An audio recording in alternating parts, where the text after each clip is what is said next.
So in today's episode of the hybrid build, we are talking about training legs and balancing running. The thing is, you can do both.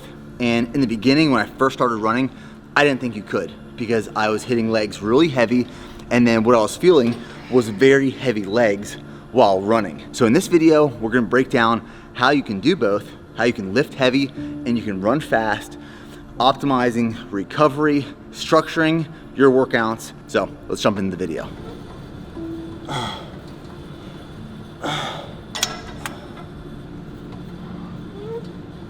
This is the last set of a tricep, and this is just the warm up. But I have it at 110 pounds.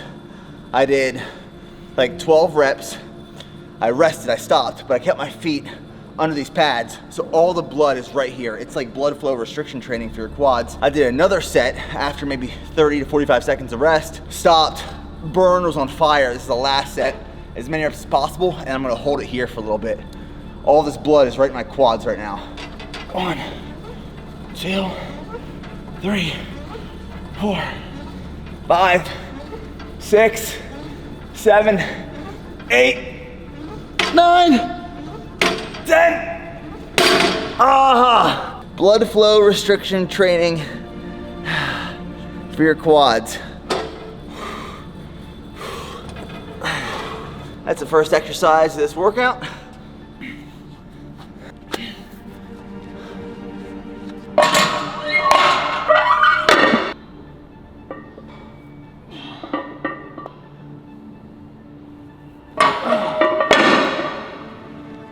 Three wheels.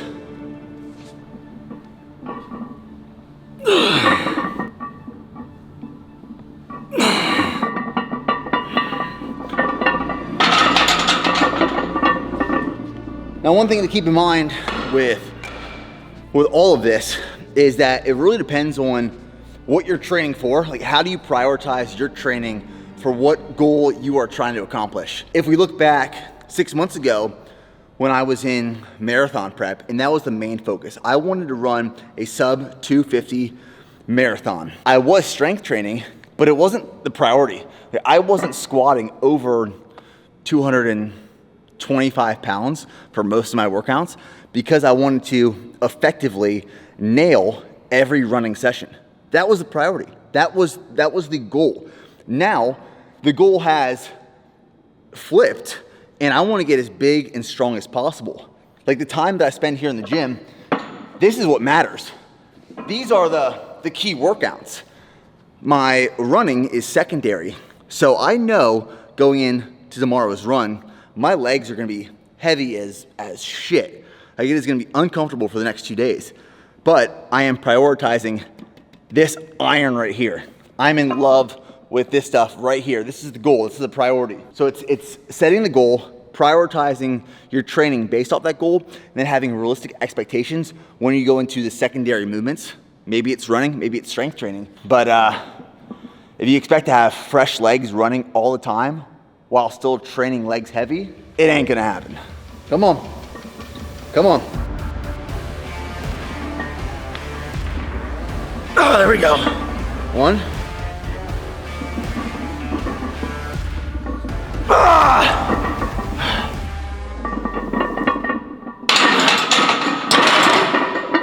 That's 385. Like I've said, the goal by the end of this build, by March 1st, is 405 for a 5x5.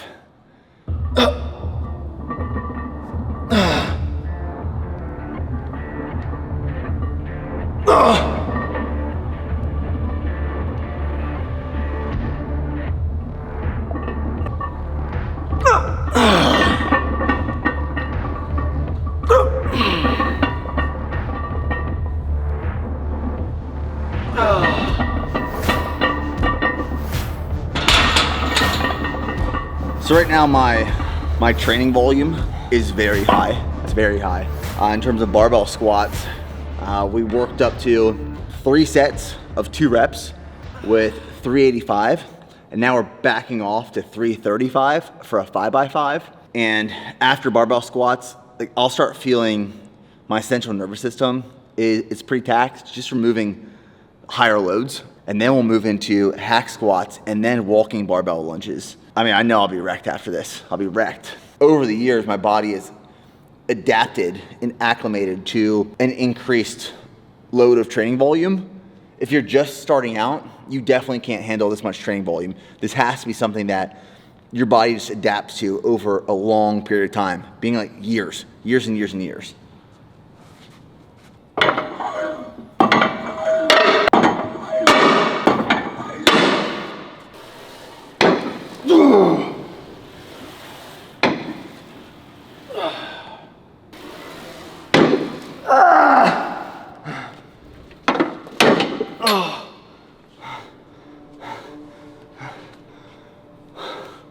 People ask the question, like, why? Why do we want to put on like so much size and strength and muscle right now? You know, when we hit May, June, July, it'll make even more sense.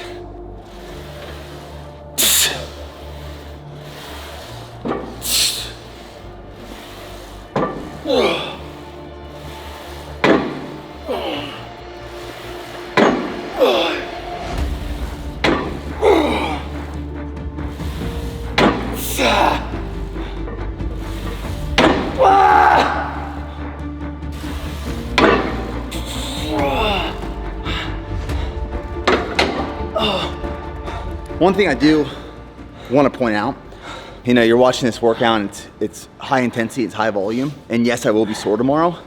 I'll be sore for the next 2 days. But being sore is not a direct reflection of building muscle. When you are sore, when you are training, when you are strength training, you are breaking down the muscle fibers.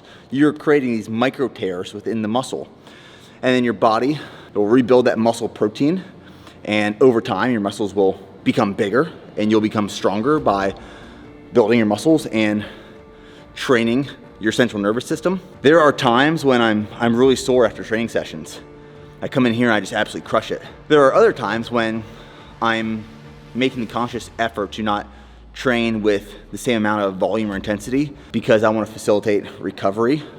I want to be able to come in the next day and train just as hard. Because if you come in every single day and you just crush yourself, not just from a muscular recovery standpoint, but also central nervous system. Like your central nervous system has to recover. Your muscles have to recover. And if you can't recover, if you're not coming in fresh or at least partially recovered for your training sessions, you're not going to make any progress. So I do want to make that point that just because you're sore does not mean you are building muscle. You need to focus on recovery. It is critical.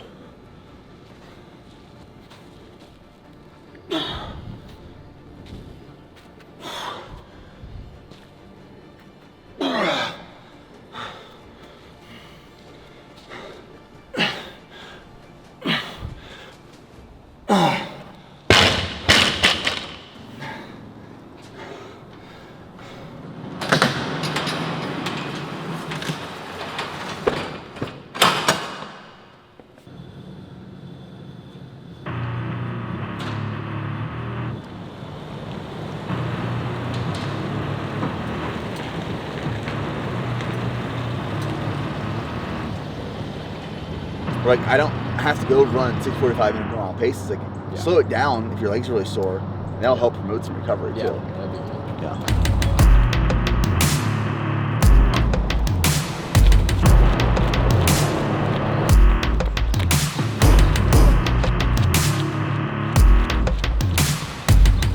Oh, there's a dog. Oh! Dude, that scared me.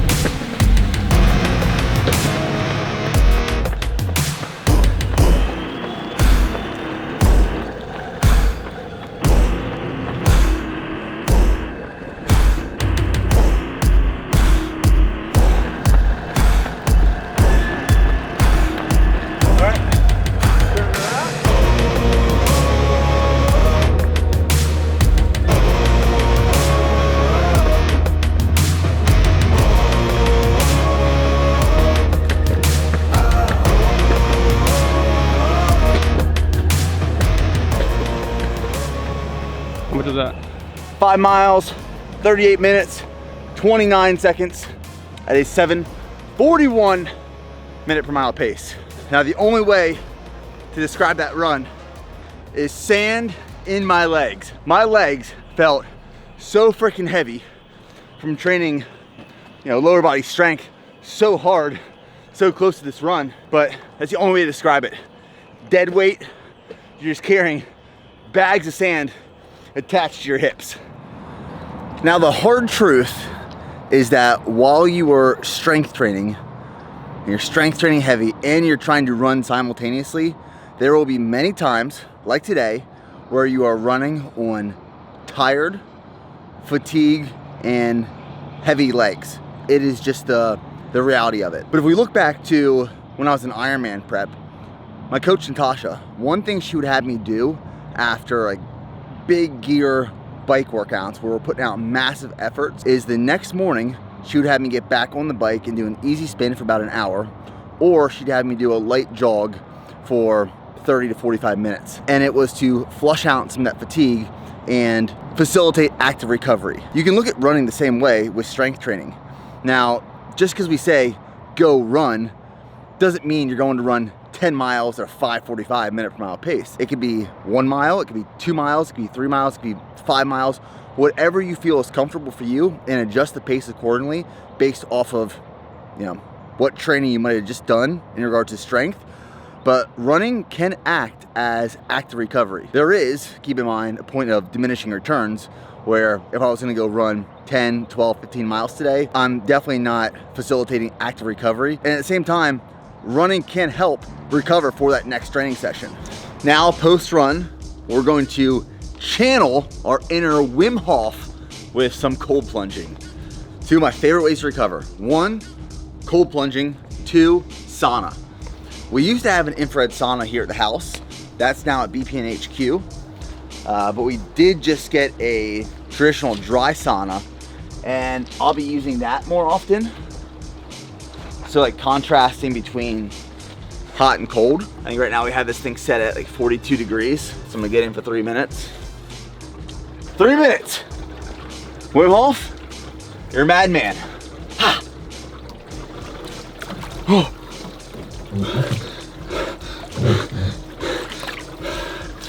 It's just the initial. The initial is always a little cold, and then you settle in. Once you settle in, you're good. See? It's the initial shock that you just have to get over. And after about 2 minutes, your body will go like numb. And if you can make it 2 minutes, you can go a whole lot longer than that. So now we're just gonna chill out for a little bit.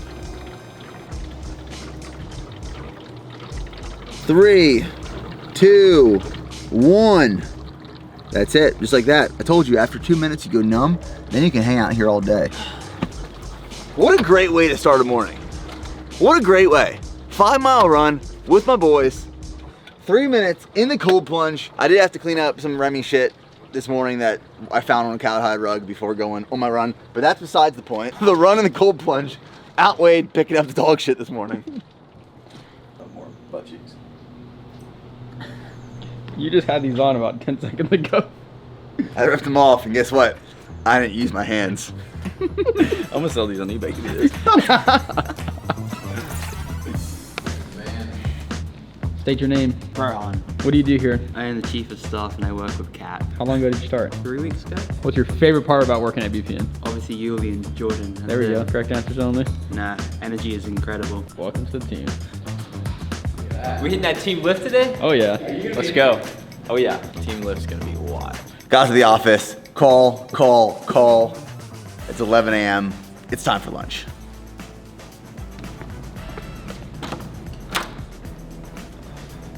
Throughout this entire series, there are going to be 3 things you continuously hear. Eat more, train harder. Those right there, if we simplify building size, building strength, building muscle, if you focus on those 3 things, it's going to work. It's going to happen. Right here, we have a beautiful, as usual, 8 ounces of 85-15 grass-fed, grass-finished ground beef. and 300 grams of jasmine rice. You don't have to overcomplicate it. Keep it simple. But like the reason I'm usually eating the same meals, one, out of convenience, and two, I know I'm hitting my caloric intake needs and macronutrient ratios, and eating enough of food allows me to recover for that next training session, especially on days where I'm running and lifting. I'll even add some more calories in, because if I throw some more food and calories at it, sometimes it solves the issue. You can train even harder going into that next session. Like this right here.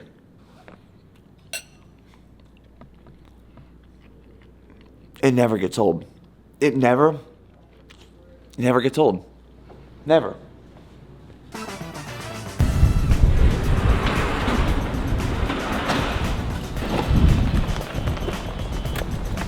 Get in, Slim Jim. Come on! Got cold.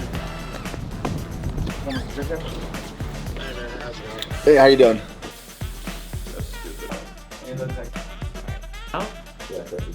Gotten to a point where they're like, oh, we love these. Being a few years ahead Yeah, that's always good. will never hurt you. Good meeting. Good meeting, sir. Oh.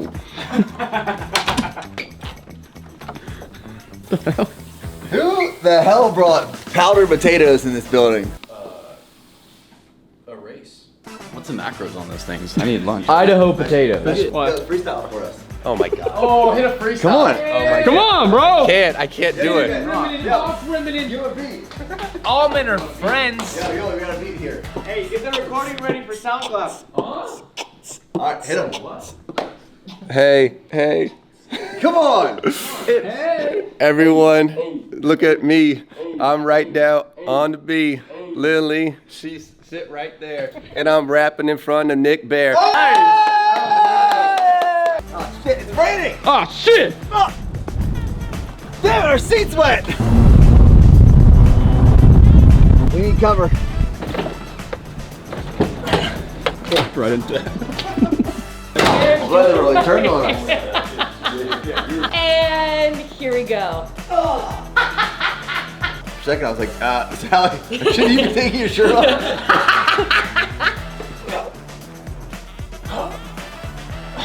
So we just wrapped up filming the Sally McRae crop top tutorial. As you can see, turned out better than I could have ever expected. I'm actually wearing this to my next meeting. It's about to kick off.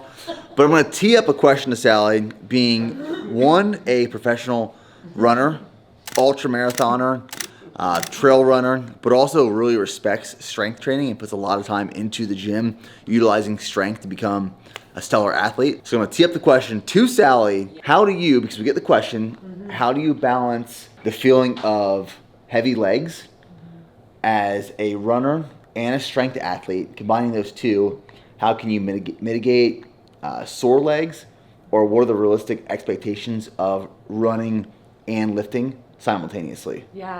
Yeah, so first of all, I'll actually talk about your second question first, because it's important to remember that every run has a purpose, every workout has a purpose, and when you are focused on what that goal is, then it's gonna make it easier for you to really structure your week. So every day isn't a hard day. Every day isn't a tempo run. So whether you're lifting or you're running, you have to look at your week and say, okay, on this day, I'm gonna run hard, I'm gonna lift hard, and then the next day I'm gonna recover. And it should all be about recovery. The run is recovery, the mobility, whatever it is that you're doing in the gym. So when I first started out combining strength and running, my legs were way more tired. Like I think my body, first of all, had to get used to doing both of those things during the week. And now I've built up where most days of the week I lift and I run. So I'll do 2 hours of lifting in the gym in the morning, and then I'll go do 3 to 4 hours in the mountains. Now, I have to say that I don't do that all the time, that it's very specific seasons. So if I have a big mountain race, then yeah, I'm lifting and running together purposely, because being able to run on tired legs is key to getting through an ultra. You have to be able to push through that. So my training, I then turn it into mental training where, yeah, my legs are gonna be tired and we're gonna keep on going. but I also take my recoveries very seriously. So if I've totally trashed my body on one day, lifting hard at the gym, then I'm gonna go run hard later in the afternoon, the next day is all about taking care of myself. And maybe I'll go do like a really light, easy run, but I'm eating, I'm drinking, I'm rolling out on the foam roller. I'm doing everything I possibly can to get fresh legs again. Now on the flip side, for those of you that are just really looking to be fast, you wanna run a good hard marathon, you're using strength as a way to make sure that you aren't getting injured and you just wanna feel strong in your form. Your run workouts need to have the most priority on that day. So if you're doing a tempo run or you're doing a long run, that should be the focus. Every run has a purpose. And then you can do the strength right after that. So it's all about programming. It's all about building. It's respecting the build. You know, you're gonna start off running and lifting, you're gonna feel like crap, but guess what is so awesome about you is you continue to get stronger. Your body starts to adapt, and what used to be hard now feels normal, now feels comfortable, and then you can lift a little bit more. You can run a little bit more. You are able to run through tired legs like you never thought that you could. So I always tell people, when I first started ultra running, I was not an ultra runner. I'd never run an ultra before, and everything was tiring. Everything ached and hurt. But now here I am 12 years later, and I'm doing more lifting, running further, logging bigger miles than I ever thought I believed. But you gotta respect the work. You gotta respect the journey. You are stronger than you think you are. Ladies and gentlemen, Sally McRae! Oh my gosh! Look at this guy! So right now I'm about to dive back into another meeting for the day, but we're gonna flash it back to a recent conversation I had with Dr. Lane Norton. So check it out. All right, Lane, so as we were talking about, you obviously have done research, and there are findings and research out there and available that have studied concurrent training of aerobic conditioning, cardiovascular training, specifically cycling and running, and concurrently with strength training and the effects of strength, power output, and hypertrophy. Could you kind of explain what the research has shown? It's a very nuanced topic because there's a lot of things at play here. There was kind of this notion for a while that kind of any sort of concurrent training was going to limit your gains and attenuate strength and hypertrophy. A more recent meta-analysis came out that showed that aerobic conditioning did not appear to attenuate hypertrophy or strength. So it all depends on like what the person's goal is. If we're talking about somebody who, you know, I just want to build some muscle, look better, but I still want to run, am I really worried about them running and it,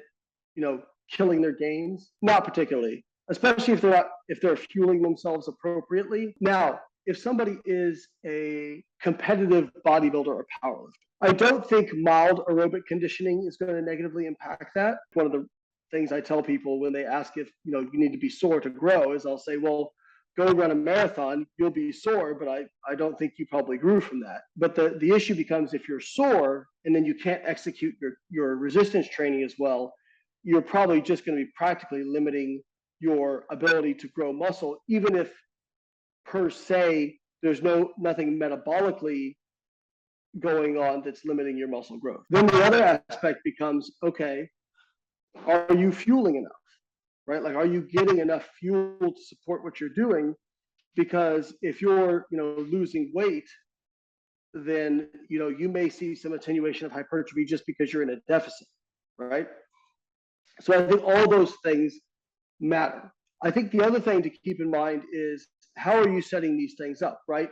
So if you are going to go for a 10-mile or a 5-mile run or a 10-mile run, and then you're going to do, you know, squats right after it, I would say that's probably not the most optimal way to set that up.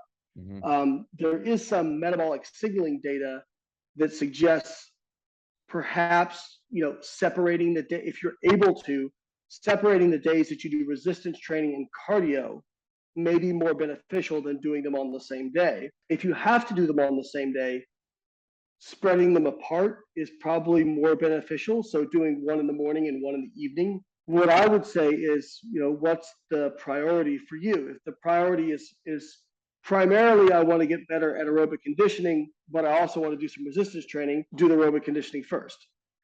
If the priority is I want to get more muscle mass, but I also want to keep some aerobic conditioning, I would do the resistance training first and then do the aerobic conditioning afterwards. The research pretty clearly shows that, like, moderate cardio, where we're talking about, 30 to 45 minutes, multiple times a week, 4, 5, 6 times a week, it's probably not going to negatively impact your lean body mass accrual, as long as all the other, kind of nutritional and recovery aspects of things are addressed.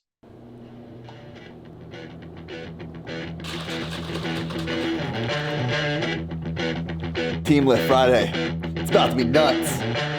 Please allow me to introduce myself. I'm a man of wealth and taste. I'm a king of rock, there is none higher. Some MCs should call me sire. To promote my kingdom, you must choose fire. I won't stop rocking till I retire. Now we rocked up on it, and go correct. On time, connect. Got the right to vote and to elect. Another rapper can't stand it, but give us respect. I wanna rock.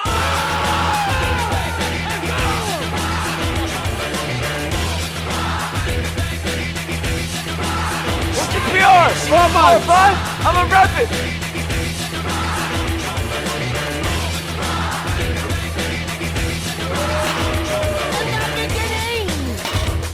Back in 1955, man didn't know about a rock and roll show. No, that guys. White man had the smokes, black man had the blues.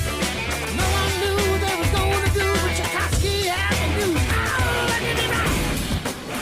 Yo, it's Friday, it's 5 p.m. Central Standard Time. We've had PRs being hit all day.